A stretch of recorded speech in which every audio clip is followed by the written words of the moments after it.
তো বিজেপিতে যারা আছে তাদের বেশিরভাগ হিন্দু। কত বেশি মুসলমানকে এখানে বিজেপি করতে দেখেন। মুসলমানরা অন্য দল করে এবং বেশিরভাগ তৃণমূল করে। কিছুদিন পরে এখানে বিজেপি ক্ষমতায় আসলো।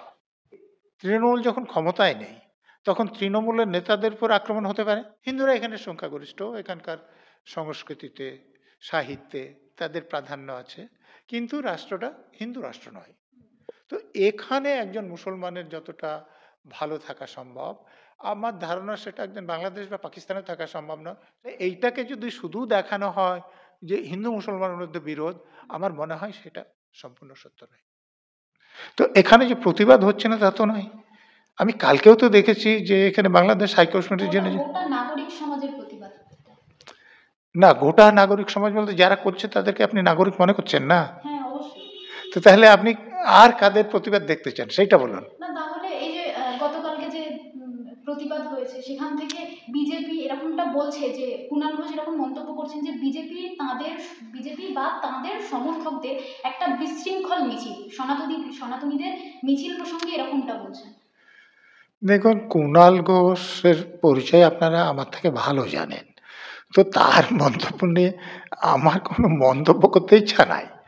দেখুন, যখন একটা জায়গায় কেউ বিক্ষোভ দেখাতে যাচ্ছেন, তাদের ক্ষোভের কথা তারা দেখাতে গিয়েছেন, বাংলাদেশ হাইকমিশন বাংলাদেশ সরকারের প্রতিনিধি, তো তাদের কাছে যখন ক্ষোভের ব্যাপার নিয়ে যাচ্ছেন, পুলিশ তাদেরকে যদি বাধা দেয় বা অন্য কেউ যদি বাধা দেয়, তো তাদের মধ্যে কিছু বিশৃঙ্খলা হতে পারে। পুলিশ যদি ঠিকভাবে তাদের ডেপুটেশন দেওয়ার ব্যবস্থা করে দেয়, তাদের সঙ্গে কথা বলার ব্যবস্থা করে দেয়, তাহলে তো বিশৃঙ্খলার সৃষ্টি হওয়ার কথা নয়। ব্যারিকেড ভাঙারও চেষ্টা করেছে এরকম অভিযোগ হচ্ছে, কেন হবে এগুলো? সেটা দেখুন, যারা যখন আন্দোলন করে, যখন ডাক্তারবাবুরা ব্যারিকেডটা ভাঙেননি, কিন্তু ব্যারিকেডের কাছে বসে পড়েছিলেন, কিন্তু এর আগে অন্য যে মিছিল নবান্ন অভিযান হয়েছিল সেখানে তো ব্যারিকেড ভাঙা হয়েছিল। শুধুমাত্র এইটার ক্ষেত্রেই ঘটেছে, অন্য জায়গায় ঘটেনি সেরকম নয়। তাহলে তো হিন্দুদের প্রতি অবিচার করা হচ্ছে, এরকমটা না?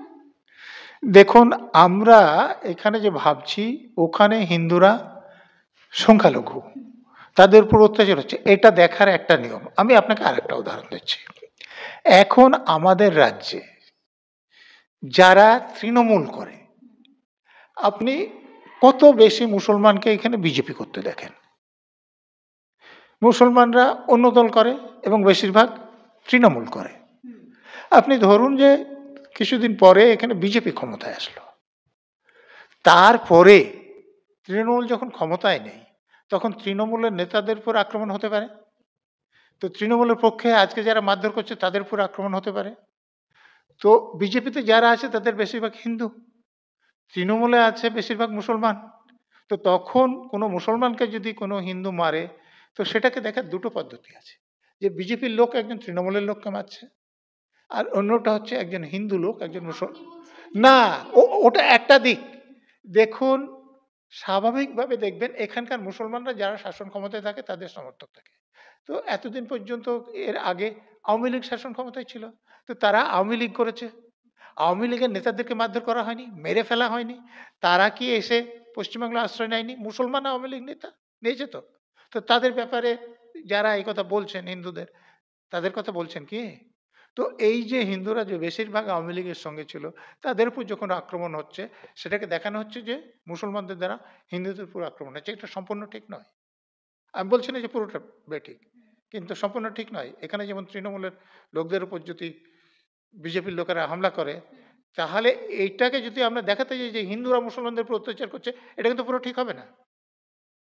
তো এই ব্যাপারটাও মাথায় রাখতে হবে, এবং আপনাকে সবসময় মাথায় রাখতে হবে যে এখানে রাজনৈতিক দলগুলো কি করলে নিজেদের রাজনৈতিক সুবিধা হবে তাই দেখে।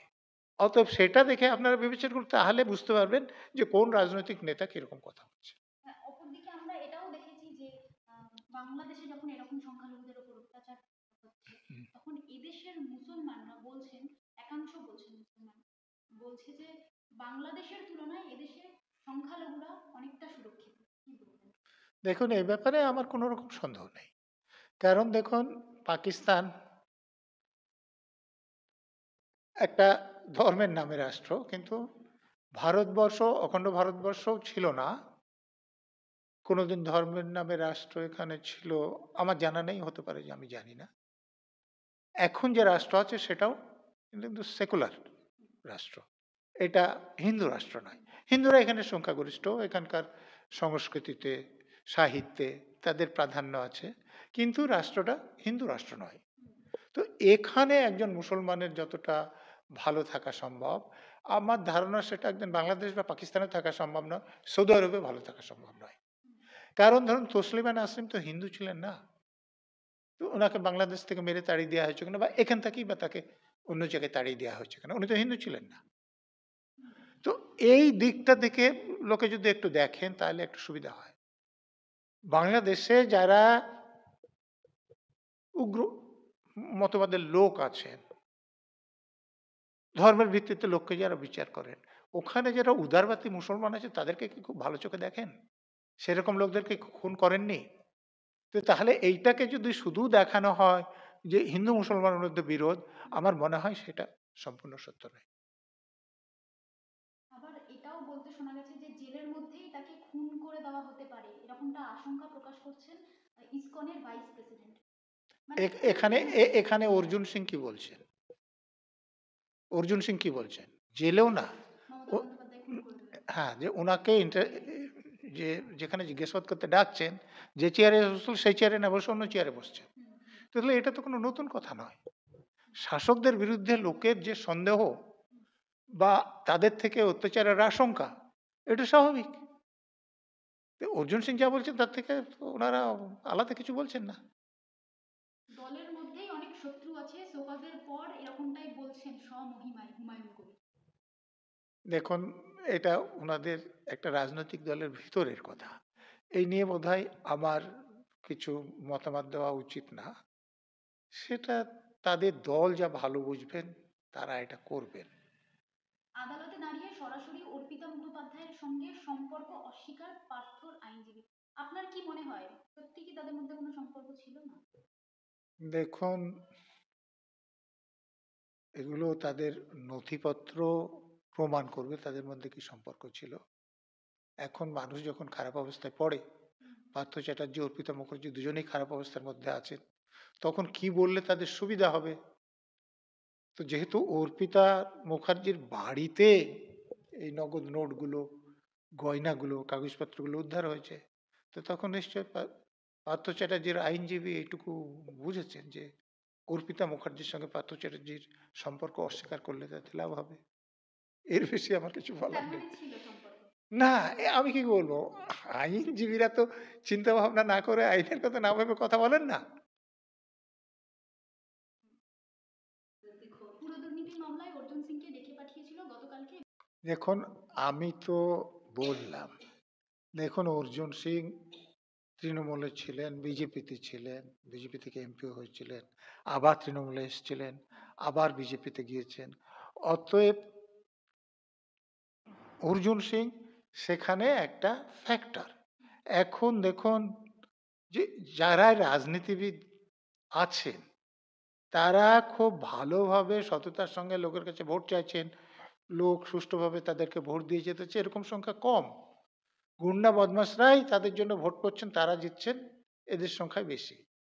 তো তাহলে রাজনৈতিক নেতারা দেখুন নিজের দলের লোককে মেরে দিচ্ছেন।